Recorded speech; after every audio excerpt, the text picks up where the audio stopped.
రెడ్డి సంఘాల గురించి చేసిన అనుచిత వ్యాఖ్యలపైన ఒక రెడ్డి సంఘాలన్నీ ఏకతాటిపైనకి వచ్చి ఈరోజు ఇక్కడ జీడిమెట్లలో సమావేశం నిర్వహించడం జరిగింది. ఈ సమావేశంలో ముఖ్యంగా మేము ఇన్మన్ మల్లన్నకు ఏం చెప్తున్నామంటే, నువ్వు ఇంతకుముందు మీరు అని కూడా నేను అనలేకపోతున్నా. ఎందుకంటే మీకు రెస్పెక్ట్ అది ఇవ్వరు, అది ఎదుటి వాళ్ళకి మీరు ఇస్తే మీకు మేము ఇచ్చేవాళ్ళం, మీరు ఇస్తలేరు కాబట్టి నువ్వు ఇంతకుముందు ఒక ఛానల్ పెట్టుకొని నీ ఇష్టం వచ్చినట్లు అందరినీ మాట్లాడేవాడివి, ముఖ్యమంత్రితో సహా మిగతా వాళ్ళని అందరినీ కూడా మాట్లాడేవాడివి. అప్పుడు నీ ఛానల్ కాబట్టి నీకు భావస్వేచ్ఛ ఉంది, ఏమన్నా మాట్లాడానని మేము ఎవరం కల్పించుకోలేదు. కానీ నేడు నువ్వు ఒక ఎమ్మెల్సీవి, ప్రజాప్రతినిధివి.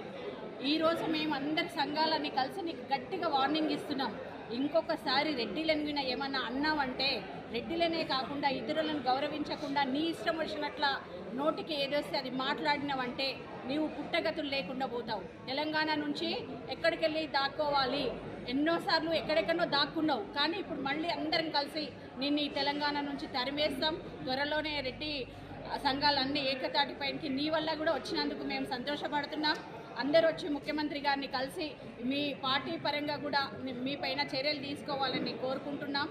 ఇదే మా హెచ్చరిక అని మేము ఈ సందర్భంగా తెలియజేస్తున్నాం.